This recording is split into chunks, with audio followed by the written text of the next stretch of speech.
I have an interesting video for you today, guys. You've heard of Heinz beans, but have you heard of Sawney Bean? Yeah?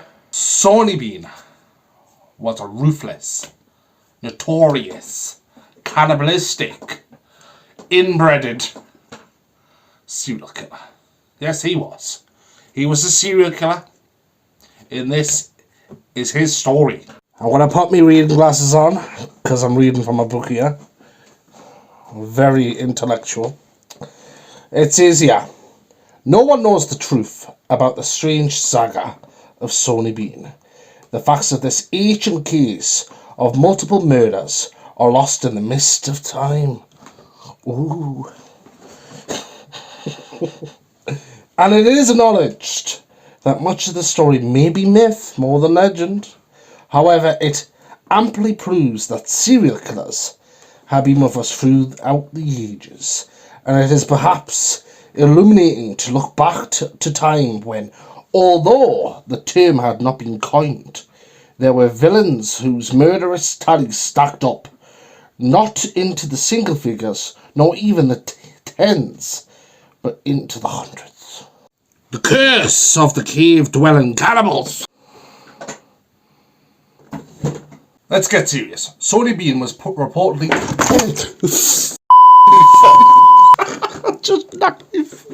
Sawney Bean was reportedly born around the year 1380 to a father who was known to be a road mender and a ditch digger. He was born and lived near Edinburgh, Scotland. Sawney was too lazy to follow his father's footsteps, so instead he went out and seduced a girl called Agnes. Kinky. Bean and Agnes weren't very liked, so they actually were chased out, and they ended up going to Galloway. Galloway is on the west coast of Scotland, and they actually lived in a cave there, and this cave does actually exist. They would also live in this cave and actually end up having a family, and how they got by was robbing travellers on the nearby highway. Well, it wasn't really much of a highway. Back then it was just horses and carriages, so more the major road between cities. Eventually, robbery turned to murder, and murder turned to cannibalistic. The cave actually turned out to be a fantastic hiding spot, because they were just below a hill where they would go up and rob travellers. But in certain situations, the tide would rise so much it would actually go 200 metres into the cave's entrance, so it was perfectly hidden. Bean and Agnes went on to have 6 sons, 8 daughters, 18 grandsons, and 14 granddaughters. This, for obvious reasons, had incest involved, and this whole thing inspired the director to make The Hills Have Eyes. So at least we got a good movie out of it. It also says here, together they made an entire coastal area unsafe for both man and beast. They hunted in packs. Imagine that, just a bunch of crazy people running to the cave. coming to rob you. They even sometimes attacked up to 6 travellers on a foot, and 2 riders were on horseback. They even went after bloody horse. So why didn't they just eat the horses then? Anyone caught would be robbed, slaughtered, and even eaten. And the most effective means of disposing their victims, feeding the family. The number of their victims is unknown, but according to folklore, it probably exceeded over 100, and some historians say over 1,000. Apparently the story of the clan got so big that the actual King James I of Scotland got involved. In 1435, he raised a special force to track down and capture the Beans. It arrived on Galloway coast just as the Beans made a fatal mistake.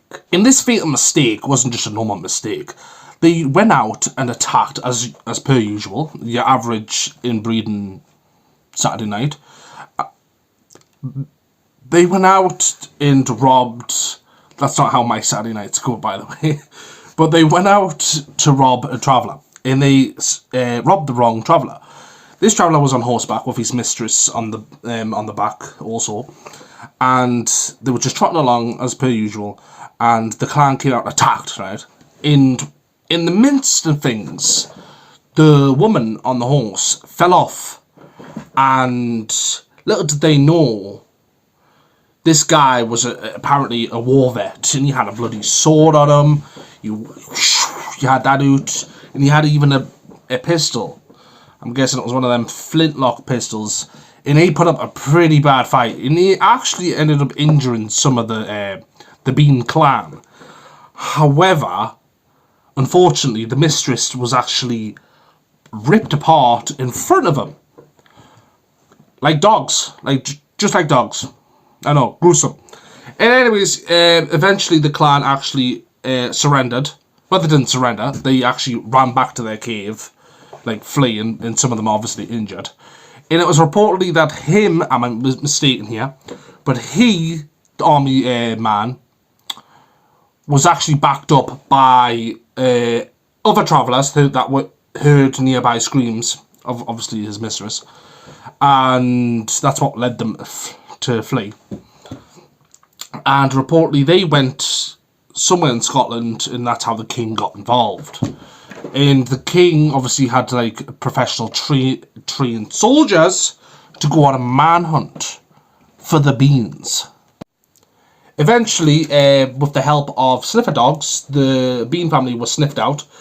They were actually hiding out in their cave, and they were surrounded, and they actually all surrendered. They all apparently surrendered to the king and his men.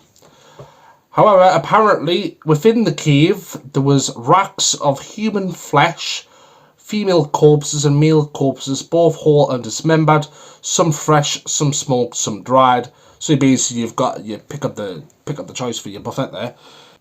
Oh, they were also animal carcasses. So they would have eaten the horses then. Probably. I was going to say, why would you just go for the people if there's horses nearby too? You might as well have a bit of Tesco's lasagna.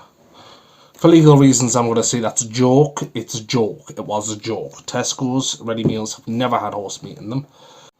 All 48 of them. There was 48 of them. That's madness. 48 living in that cave. Can it be? Apparently they were all shackled and taken to Lith. I'm probably pronouncing that wrong. It's near Edinburgh. Where they were summarily tried and without exemption. Sawney Bean and his hands, feet and penis severed to other male members of the clan. They suffered the same dismemberment of all were left to bleed to death as they did so. So who did this? The king's men or the clan? I think the king's men did this. Oh, they got the taste of their own medicine. Wow. As they did so, they were made to watch their womenfolk being tossed alive into 3 great fires.